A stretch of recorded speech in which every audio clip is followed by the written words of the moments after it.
Assalamualaikum warahmatullahi wabarakatuh. Terima kasih atas kesempatan yang telah diberikan. Sebelumnya perkenalkan, nama saya Boyong Kurniawan dengan NIM 192104202. Di sini saya akan sedikit menjelaskan tentang tahapan-tahapan pelaksanaan pekerjaan instalasi listrik. Langsung saja, tahapan-tahapan pelaksanaan pekerjaan instalasi listrik ini terbagi menjadi 4 bagian, yaitu yang pertama, pembobokan untuk menanam pipa pada tembok, di mana pada tahap ini pekerjaan ini dimulai apabila pemasangan batu bata telah selesai dan belum diplester. Kedalaman bobokan kurang lebih dapat membenamkan pipa sampai permukaannya sejajar dengan permukaan batu bata tembok. Hal ini dimaksudkan untuk menghindari retaknya plesteran tembok yang diakibatkan dari kurang terbenamnya pipa oleh karena plesteran tembok tipis. Pembebanan pipa pada tembok harus dilem dengan menggunakan paku ukuran 5 cm agar posisi pipa tidak lepas pada saat tembok diplester. Pemasangan kawat ayam dibutuhkan pada pembebanan pipa yang melebihi 2 lot untuk menghindari retak plesteran yang disebabkan dasar plesteran adalah pipa yang sifatnya licin. Pada tahap kedua, yaitu pekerjaan meliputi pemasangan emboudos dan box MCD pada tembok. Pekerjaan ini dimulai dilaksanakan apabila kondisi tembok telah diplester dan belum diaci. Satu hal yang perlu diperhatikan dalam pemasangan emboudos dan box MCD adalah bibirnya harus sejajar dengan menggunakan dengan permukaan tembok agar nantinya pemasangan outlet out hasilnya maksimal, yaitu nempel pada tembok.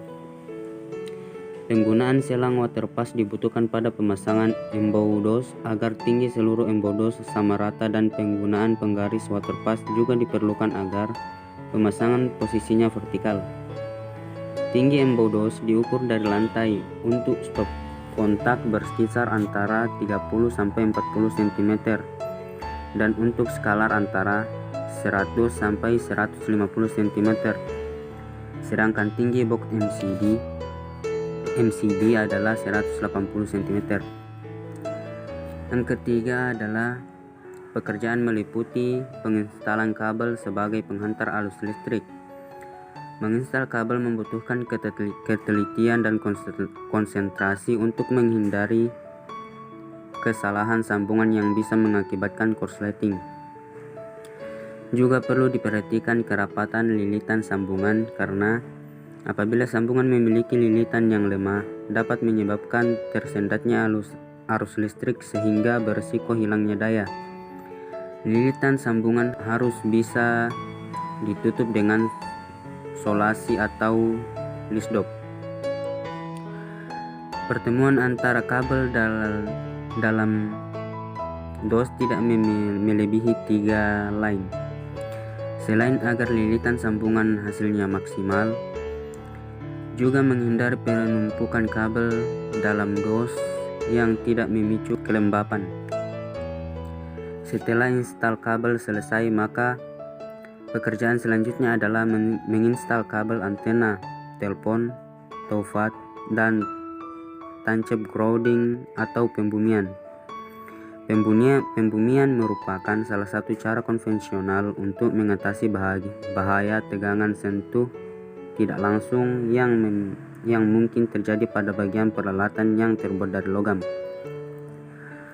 Ada dua hal kegunaannya mengalir. Yang pertama, mengalirkan arus dari bagian-bagian logam peralatan yang teraliri arus listrik liar ke tanah. Yang kedua, menghilangkan beda potensial antara bagian logam peralatan dan tanah sehingga tidak membahayakan bagi yang menyentuhnya. Kemudian yang keempat adalah proses pengerjaan instalasi listrik, yaitu pekerjaan pemasangan outlet dan fitting plafon serta MCB. Pemasangan outler harus tegak lurus agar terlihat rapi dan posisi pemasangan fitting di titik as pada ruangan. Untuk mendapatkan hasil tersebut dengan menggunakan alat ukur yaitu meteran. Demikianlah proses pengerjaan instalasi listrik yang bisa dilaksanakan oleh para installer berpengalaman. Berikutnya adalah materi singkat mengenai hasil evaluasi dari pelaksanaan pekerjaan instalasi listrik. Langsung saja, semakin berkembangnya kebutuhan kehidupan manusia dan diikuti dengan berkembang pesatnya teknologi saat ini, membuat tenaga listrik sangat dibutuhkan dalam setiap kegiatan rumah tangga dan sudah menjadi kebutuhan primer. Listrik yang digunakan dalam rumah tangga tidak hanya sebagai penerang saja, akan tetapi juga untuk membantu peralatan listrik rumah tangga seperti setrika pakaian, televisi, pendingin ruangan atau AC, pemompa air, dan lainnya. Kebutuhan akan listrik ini tanpa disadari akan menimbulkan resiko membahayakan atau pemilik atau peralatan instalasi itu sendiri, tanpa diimbangi dengan pembaharuan atau perawatan berkala pada instalasi listrik, terutama pada instalasi listrik yang sudah berusia 15 tahun. Kurangnya pemahaman pemilik instalasi mengenai perlengkapan atau peralatan instalasi bertanda SNI disebabkan oleh faktor ekonomi.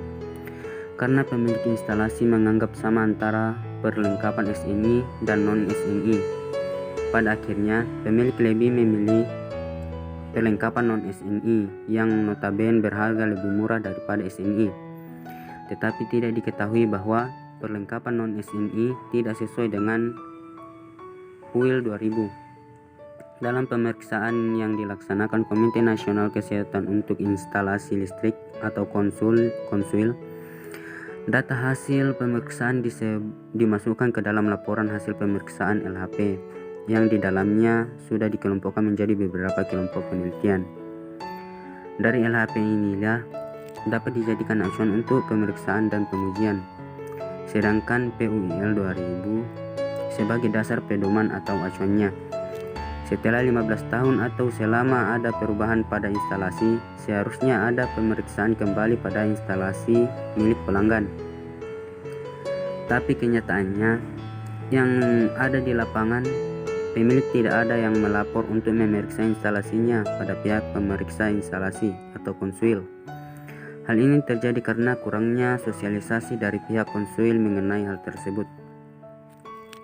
Berdasarkan hasil data dari Dinas Pemadaman Kebakaran dan Penyelamat DPKP Kota Pekanbaru pada tahun 2018 sudah terjadi setidaknya 147 kasus kebakaran yang disebabkan arus pendek listrik atau korsleting.